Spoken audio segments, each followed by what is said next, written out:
Thursday. We've got diff and trans fluid flushed in this. This door is put back together. The one actuator that was in town is in here. Door panel's repaired, back on. That's wound up and stuck in there as well as we can get it. Plastic's cracked all over the place. It's gonna rattle, but those things are stupid expensive. The other 3 door lock actuators are supposedly coming in today from FCP, which means that'll keep them busy tomorrow as I travel up north a little bit. They've got obviously to put the actuators in the latches in, vapor barriers. I've already tightened up the bolts on the window regulators, reinstalled door panels. Door panels have all been repaired. They're ready to go. So we are making progress. Waiting on the cam sensor to ship.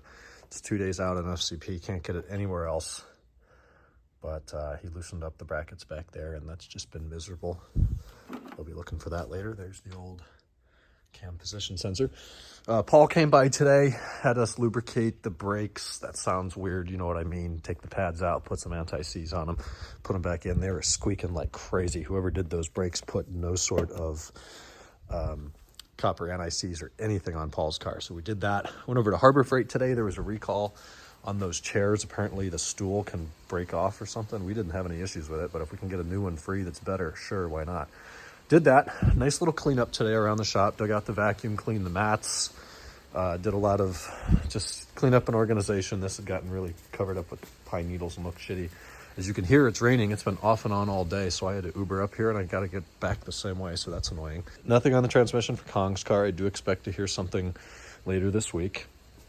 That's what happens when we use those. We put them up and let the fluid drain back into the reservoirs. One is just for diff and one's just for trans fluid. That's saved a lot of time.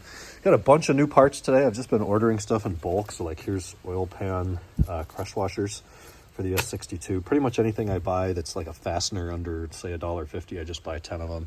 Ordered about 80 new parts to restock some stuff over here.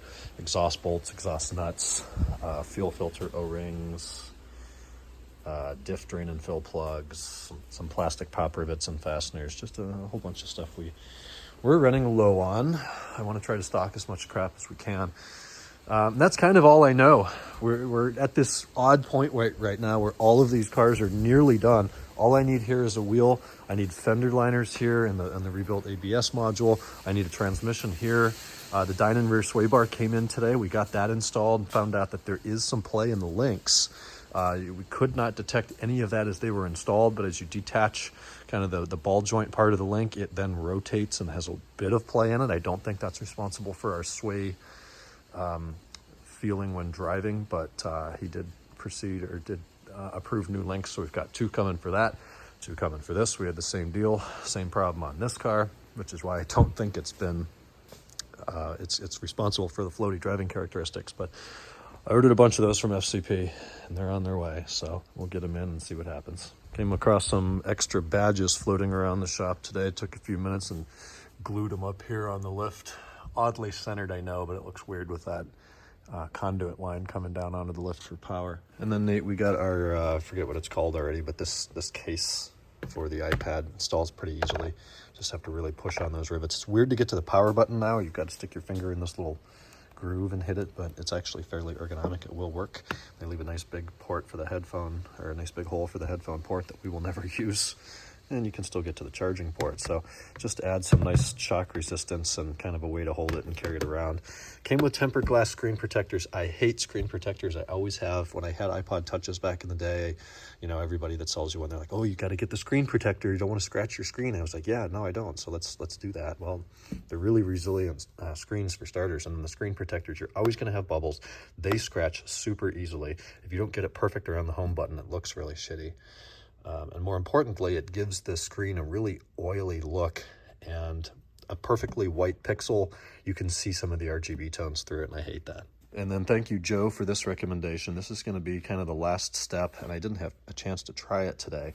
So there's 4 sets of these. We have the steel upper plate, and then this TPE, TFE, coated nylon, whatever it is, that's really a low friction environment. So what'll happen is, say we have this red car on the lift, right? And we need to torque suspensions at ride height. So we'll put it down on the first locks, broom out the floor underneath, just get a really nice clean cement floor, maybe even hit it with some brake clean or something so it's as clean and grit-free as possible. Then we put down the piece of Teflon. Then we put down the red plate that I just showed you. And then we put down the race ramps that I showed you last week, those 12-inch compressed foam race ramps. Then we lower the car carefully onto that. We'll have to be very careful that it's probably in gear / parking brake on, because we don't want it rolling forwards and backwards, though we do want it to fully settle. And the interface between the red plate and the white nylon piece on the floor should allow the wheels to move around and get comfortable. Maybe we bounce the suspension a little bit by hand.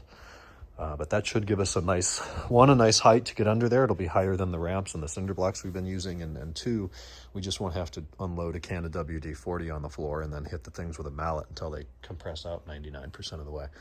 So I'll be sure to keep you updated as we try that for the first time. I don't think any of these cars in here right now are pending any torquing at ride height unless he decides to do these rear upper arms.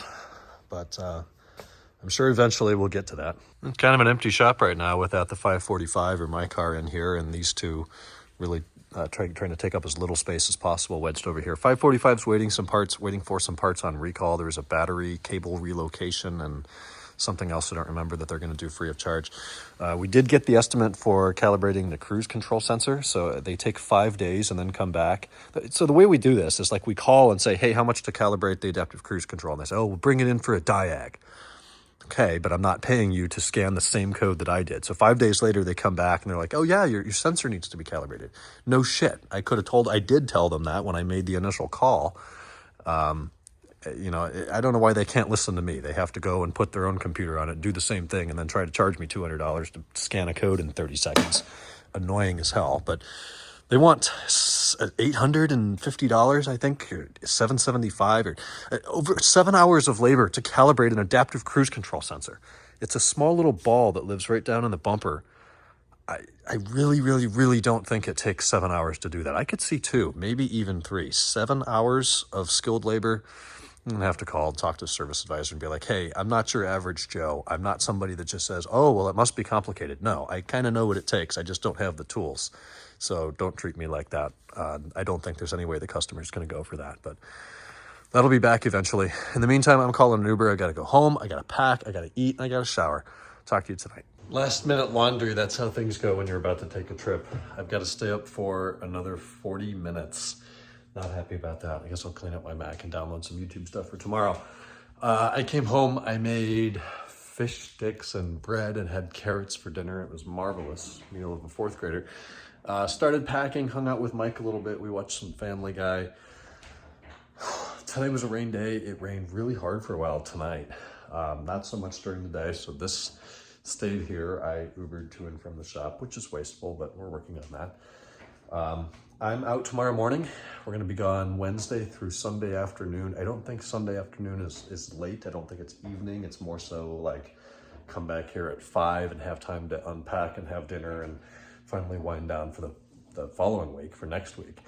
An FCP order did arrive. We put it in Mike's trunk already. So we got door lock actuators and we've got transmission mounts. So that'll give them a bit to do tomorrow morning into afternoon, putting that stuff in George's red car. Still waiting on a bunch of stuff from FCP. Their overnight shipping is about 3 days to the West Coast. I know, that sounds weird. I wish that overnight shipping were overnight, but that's just not how it goes. So they're probably gonna have to take Thursday, Friday off. We're just waiting on parts, and there's a limit to what we can do until we have the freaking parts to install. So we're gonna get some new cars in there next week and really ramp things back up again. Anyways, I've got a little bit more last minute packing and organization to do tonight. I always stress myself out over this and go through everything and like work my way up. Okay, do I have socks? Do I have pants? Do I have underwear? Do I have shirts? Do I have belts? Do I have razor? Boom, there's something is in the shower right now. It's wet, I have to go find that and get that in the bag. Anyways, going to bed, talk to you guys tomorrow, Wednesday. We'll film some clips up the West Coast. Good night.